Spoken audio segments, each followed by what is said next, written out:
The coronavirus is the biggest threat this country has faced for decades. From this evening, I must give the British people a very simple instruction. You must stay at home. I urge you, at this moment of national emergency, to stay at home, protect our NHS, and save lives.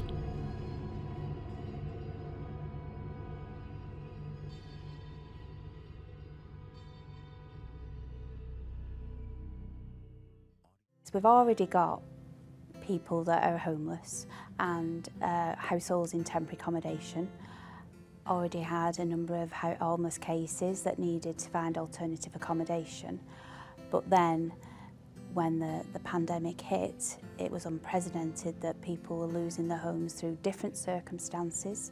We had families that wanted people to leave because they felt that they were at risk when other people were living with them.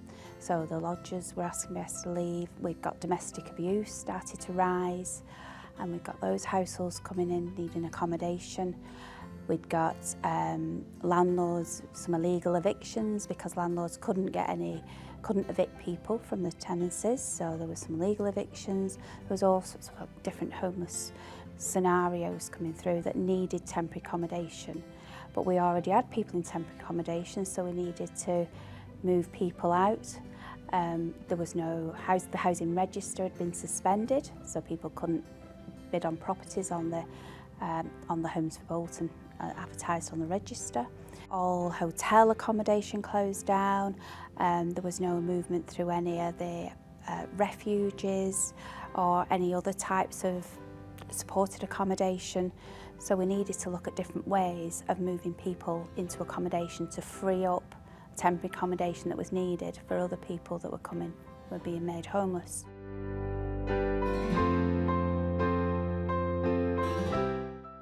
Just prior to lockdown, obviously there was a lot of speculation and a lot of perceptions flying around about a lot of the unknowns.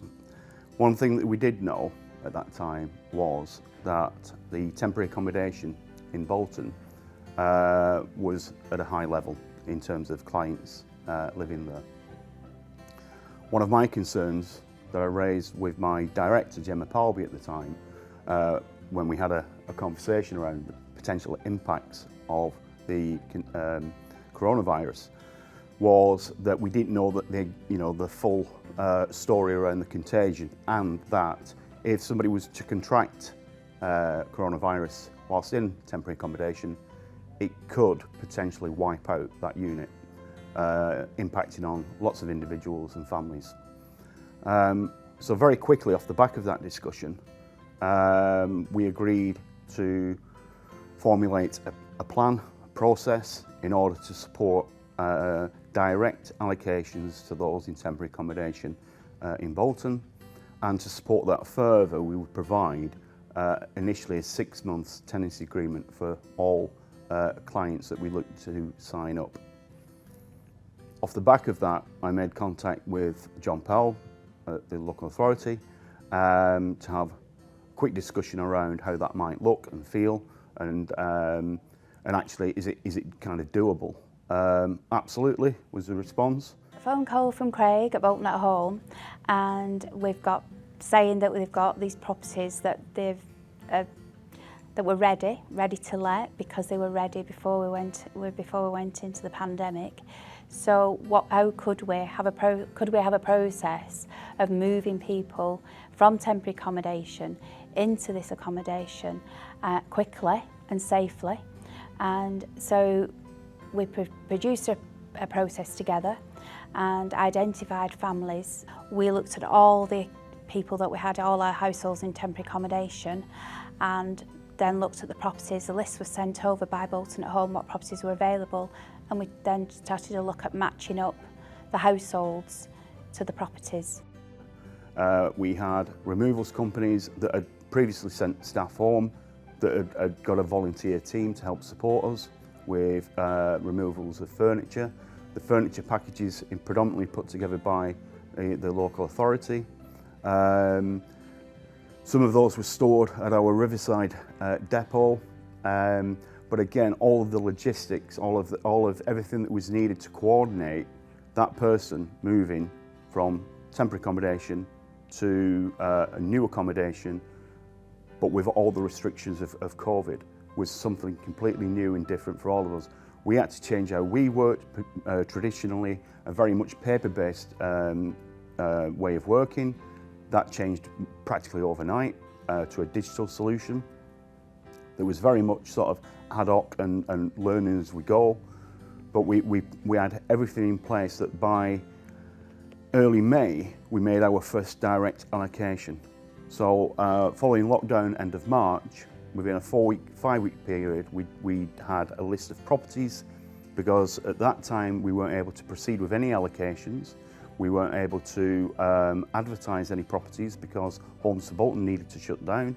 So we had a number of properties that were ready to let, good to go, that we couldn't do anything with. So it kind of makes sense that we use these to help vulnerable people to be moved out of temporary accommodation. The phone rings and it's Craig, and he lets us know that we are going to do our part and we are going to help some of the most vulnerable people in society move into their own independent accommodation at possibly the worst time known to this generation at least. We kind of said, let's do this. My team, a long history of supporting some of the most vulnerable people out there. This is what we do. But we were going to do it with our hands tied behind our back. We were going to do it from our living rooms, from our kitchens, and we were going to do our best. So we need accommodation for family accommodation, for families with children, and for accommodation for single people. And some of those also needed support going into accommodation. They'd also need furniture, because all the shops were closed, all furniture and appliance shops were closed, so we needed to make sure if people were moving into accommodation, they had all the essentials that were needed: beds and white goods, cookers, fridge, freezers. It was difficult. We were not unused to supporting people move in a crisis. We weren't, this is what we do, but what became clear very quickly was that this was going to be different. Our usual suppliers were closed. The normal people that you'd pick up the phone to were not answering, and we effectively had to come up with new ways of working in that time. One of the actual strengths from this was we were able to rely on the existing partnership working with a lot of organisations, and it really felt as though everybody was pulling together to get what we needed to be done. All of the situation around accommodating people out of accommodation into their own independent accommodation, certainly through the pandemic, created huge churn, to say the least. That's a small way of describing chaos. But we had the privilege of being involved in the humanitarian response, as well as being involved in supporting some of the folks that came through Bolton at Home's doors, and that was absolutely a tremendous outcome if you think about it, because some of those folks are stable in accommodation and something they've not been for forever for some of them. So that's a marvellous outcome, say nothing more. But we had the privilege, as I say, around this humanitarian response, and to say that we had to jump into a new game would be an understatement. We were used to feeding maybe 200 or 300 people a week. We moved to feeding around about 1,000 people a day, and the partnerships that existed then were there, the relationships were there, but now we needed to engage those relationships on a whole new level. And so we had to start delivering food. Nobody could collect food. So we moved from 20 or so volunteers to just short of 1,000 volunteers who were delivering food in their cars to people's houses. And the large part of that were people who were accommodated through Bolton at Home, and certainly into this the new services, but also residents who've been there for many years who were just stuck behind their doors. And we got food, we think now, roughly to about 70,000 people, and a huge proportion of those were as a result of Bolton at Home getting involved and delivering that food. So not only were there great outcomes for people in accommodation, but we got great outcomes in terms of just connecting people who were disconnected, stuck behind their doors, saw nobody, had nobody to talk to because they weren't allowed to come out because they were shielding, and a great opportunity to knock on their door, take a step back and say, hi, how you doing? And you know what, we're in your corner. And out of that, I think we have probably prevented huge issues around people being isolated forever, maybe in their heads. So brilliant piece of work, and really brilliant that people are still going on, still maintaining it and still living independently, maybe with a little bit of support, but then we all need a bit of support, don't we? People got what it is we were trying to do. So a number of staff chose to remain at Valley House to make sure we could deliver on this, and that permeated throughout other services and teams because people got behind what it was we were intending to do. And so the response from everybody within Bolton at Home, and a big shout out to our colleagues in technical services as well, for making sure that those properties were absolutely ready for people to move into without any issues. It was just so pleasing to be able to almost sit back and watch this happen like clockwork. And the benefits of it were clear to see. From May to December, we accommodated 135 people from temporary accommodation, families and individuals. Over 90% of those individuals and families are still Bolton at Home customers now. A number of those customers are now receiving some level of support, whether it's just through a phone call, just as a check-in, or whether it's something a little bit more intensive. And it makes me wonder what might have happened had that not been put into place. Bolton became the hotspot of COVID within the UK for a period of time.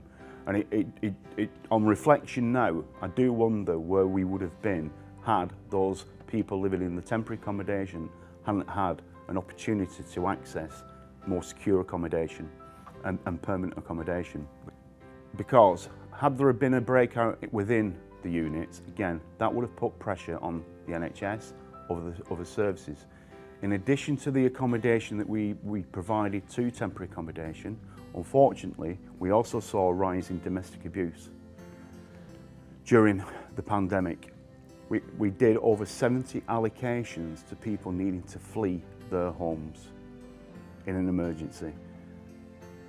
Included in that were some hospital discharge accommodations that we dealt with, management moves and management lets to avoid serious antisocial behaviour.